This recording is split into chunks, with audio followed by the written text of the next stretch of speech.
Hello everybody, welcome to KPIS Delhi's CARE initiative, Current Affairs through Reverse Engineering. These are the articles that will be seen today. Ladak's demand for sixth schedule and statehood.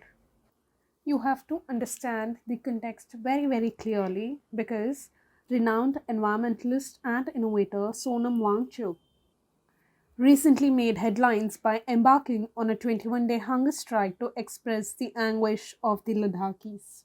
Okay, he is on a fast and that is called climate fast. Okay, this is the repercussion of the deadlock. What deadlock am I referring to? There were talks between Ladakhi leaders and the Union Ministry of Home Affairs, and there was a deadlock because no agreement was reached, and there was a deadlock, and he began to fast. All right. So, what are the Ladakhis actually demanding? One is statehood for Ladakh, inclusion of Ladakh under the sixth schedule, this is the other one, and setting up a separate Public Service Commission PSC for Ladakh and 2 parliamentary seats for Ladakh. Alright, so these are the 4 demands. Because following the abrogation of Article 370 and 35A in 2019, Ladakh was transitioned into a union territory without a legislative body. So they are demanding all these things. Alright. Now for prelims, the lakes in Ladakh will be important. What are those lakes? Pangangso,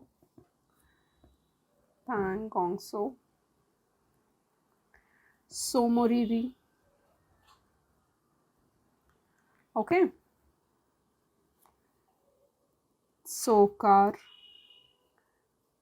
Yaitso, and Shagatso. Somoriri and Sokar are Ramsar sites. And Ladakh is actually a place where this Hemis National Park, which is famous for snow leopards, is located. Hemis National Park, known for snow leopards, it's in Ladakh, and Karakoram Wildlife Sanctuary, which is important wildlife sanctuary due to its migratory population of Chiru or Tibetan antelope. They are all here in this place.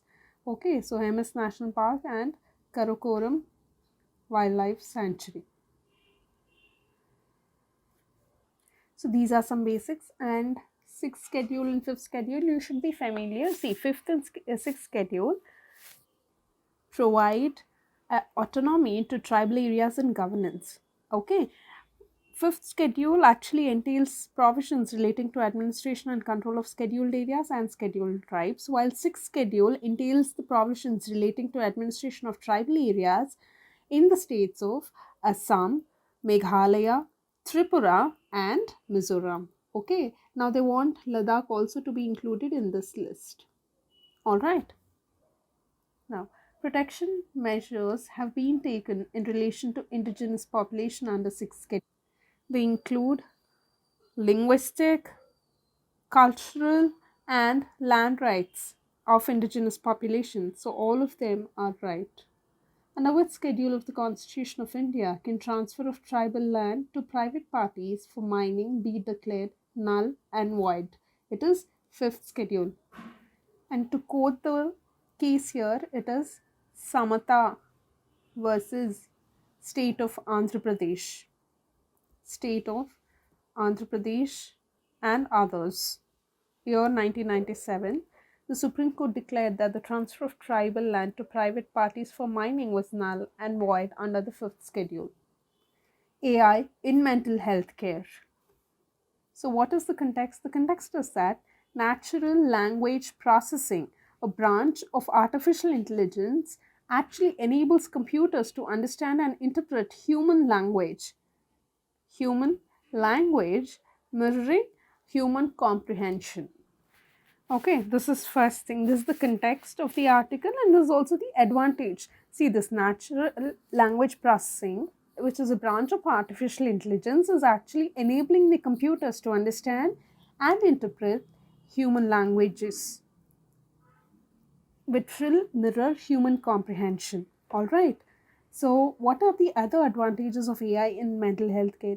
See, there is external and internal stigma that is associated with mental health care. So, that can be reduced through artificial intelligence. How?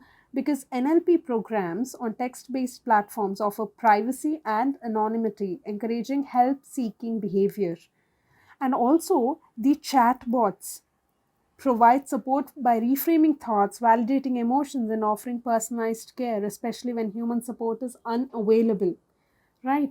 Usually, when you're feeling low, you generally don't open up to anybody unless and until you trust them due to fear of being judged or due to the fear of being bullied. So that's where this AI in mental health care comes into picture. And these chatbots will also contribute to improved patient health outcomes similar to in person care and offer coping resources for distress, grief, and anxiety. And one more advantage is that they are scalable, cost effective, and coming to the availability, they will be available 24 by 7, suitable for integration into existing healthcare programs, right? So these are all advantages. How does natural language processing contribute to mental health care? By analyzing brain electrical activity exclusively, by enabling computers to understand and interpret human language. See, whenever you are confused whether first option is right or not, just go to the other options, read them, and pick the most appropriate one according to the context. Okay. At first instance, you might feel this is correct and you will mark, but have some patience for such questions. Okay. Yeah. So second one is right, by enabling computers to understand and interpret human language. With the present state of development, artificial intelligence can effectively do which of the following? See, this question was given in 2020, right? Now, if you see the options, bring down electricity consumption in industrial units, yes. Create meaningful short stories and songs, yes. Now it can do this. Disease diagnosis, yes. Text to speech conversion, yes. Wireless transmission of electrical energy, yes. All the five things the artificial intelligence can do as of today. But this question was given in 2020, and according to the key given by UPSC, it is 1, 3, and 4. 1, 3, and 4. Government of India Treasury Bill. What is the context? The context is that Government of India, in consultation with Reserve Bank of India, notified the calendar for the issuance of treasury bills for quarter ending June 2024. Okay, so the context is this, but for prelims, what is important is the basic part of treasury bills. What are treasury bills? Treasury bills are short term, that is up to 1 year. Borrowing instruments issued by the Government of India or the central bank of the country that allows investors to store short term surplus funds while lowering the market risk. You have to understand one thing, it's Government of India and only the central bank can issue it in short term. These three things are very important. And there is minimum investment, that is individuals interested in purchasing a short term treasury bill must invest a minimum of rupees 25,000 according to RBI. Okay, and they are zero coupon rate securities, that is on total deposits treasury bills pay no interest. Okay, rather investors will benefit from capital gains as a result of such events. So when I say less than 1 year or up to 1 year, it can be 14-day treasury bill, 91-day treasury bill, or 182 days, double of that one. And next is 364, double of this one. Okay, so 365 is 1 year, no, 365 days. So less than that is 364 days. In the context of treasury bills, which of the following are correct? Treasury bills are short term, up to 1 year borrowing instruments issued by the Government of India or the central bank of the country. This is correct. In 1970, UK was the first country to print treasury bills. No, in 1917, India was the first country to print treasury bills. Third option, that is third statement. Treasury bills can be purchased by organizations and banks, but not by individuals. We've just seen a point, right? That individuals who are interested in purchasing a short term treasury bill must invest a minimum of rupees 25,000 according to RBI regulations, which means individuals can also purchase them. That's why this is wrong. Okay. Select the correct answer using the code given below. So only one statement is right. That is first statement. In the context of Indian economy, open market operations refers to. Open market operations are those operations conducted by RBI by way of sale, purchase of government securities to or from the market with the objective to adjust the rupee liquidity. Okay. So, borrowing by scheduled banks from RBI, no. Lending by commercial banks to industry and trade, no. Purchase and sale of government securities by RBI, yes. Directorate General of Civil Aviation in news. Why is this DGCA in news? The context is that the wingtip of an Indigo aircraft grazed against the stationary Air India express plane at Kolkata's Netaji Subhash Chandra Bose International Airport. See, when this Indigo aircraft was trying to land, this wingtip of this Indigo aircraft actually grazed against a stationary Air India express plane at Kolkata's International Airport. Okay, no one was injured in this thing, but the DGCA, Directorate General of Civil Aviation, actually launched a probe, and it also derostered both the Indigo pilots who were flying this plane. Okay, that's why this is in news. All right, this is taken from PIB. Now, some basics about DGCA. It is headquartered in New Delhi, and it is a regulatory body in the field of civil aviation, primarily dealing with the safety issues. And it is an attached office of Ministry of Civil Aviation.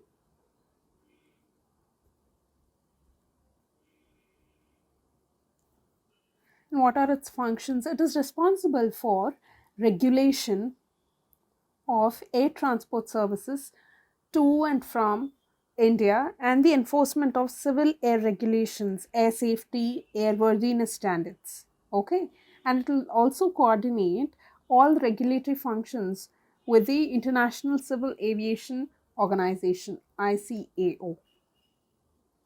So these are its functions. All right. Which of the following statements regarding the Directorate General of Civil Aviation DGCA is are correct? The Directorate General of Civil Aviation DGCA is a constitutional body.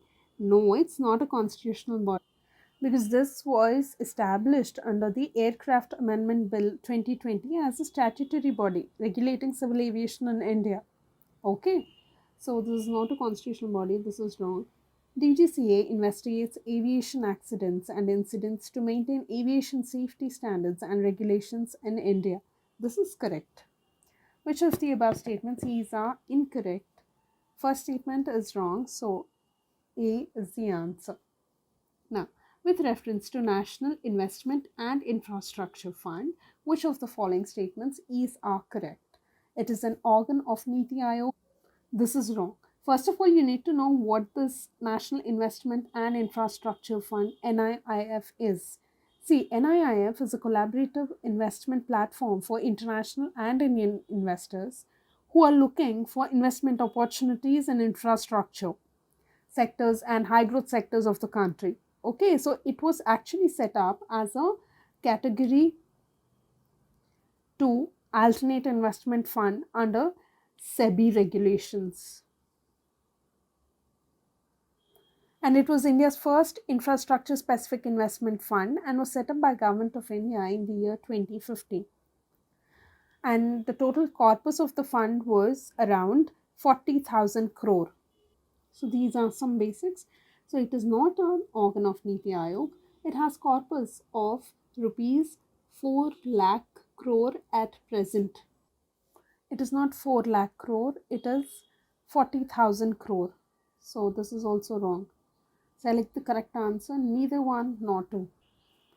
Black carbon emissions. What is the context? Why is it in news? According to Ministry of New and Renewable Energy, India had installed a renewable energy capacity of over 180 gigawatts by 2023 and is expected to meet its target of 500 gigawatts by 2030.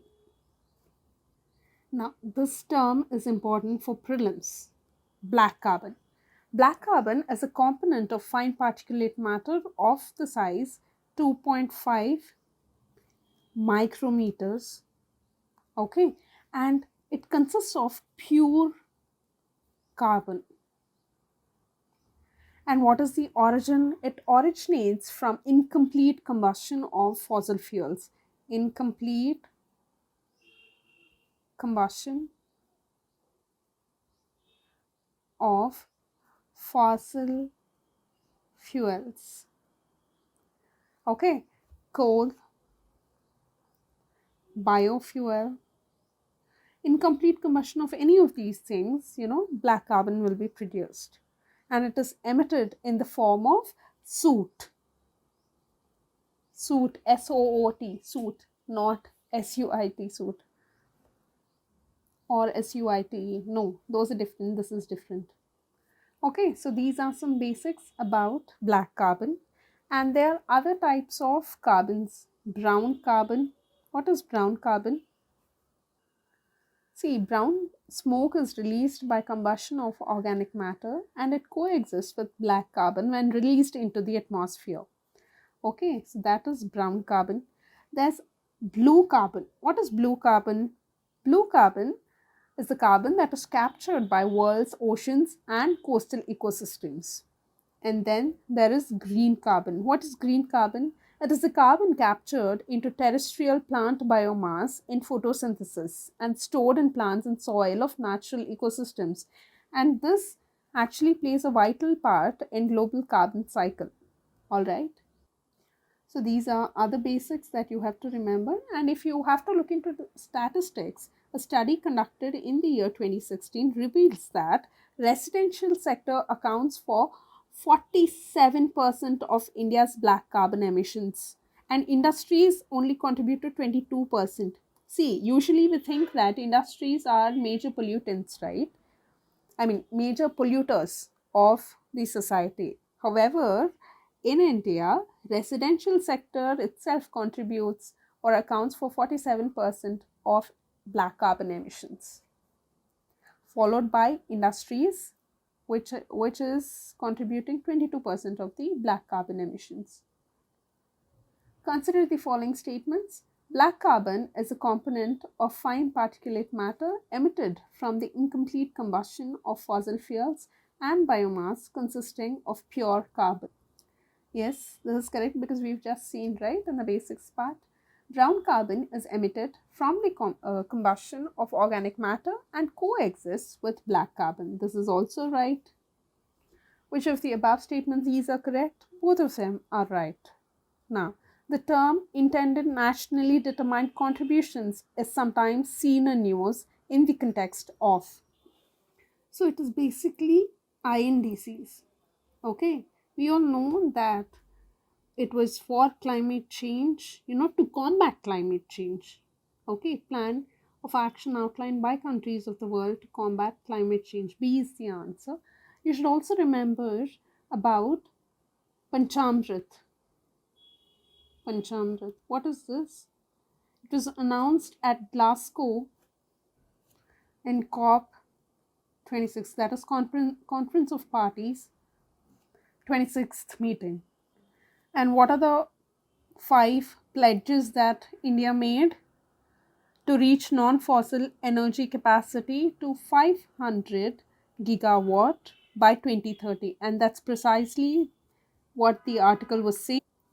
It is going to achieve it and fulfill 50% of energy requirements via renewable energy by 2030.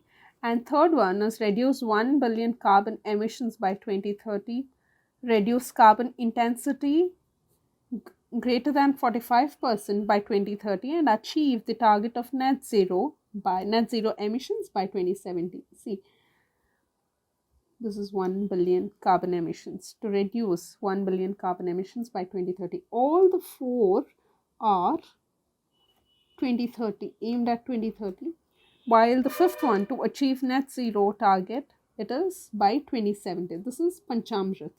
Okay, so this was announced in the year 2021, and recently COP 28 happened in Dubai, and there is a important term that you have to understand: loss and damage fund. So in COP 28, the countries have agreed to launch this loss and damage fund hosted by World Bank for 4 years, aligning with UNFCCC and the Paris Agreement.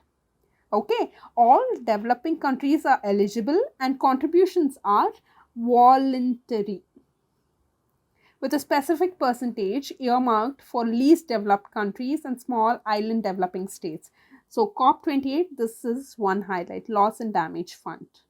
Okay, so please remember, because this was related to Paris Agreement, right? 2015, COP 21. Okay, so it was asked in 2016, right?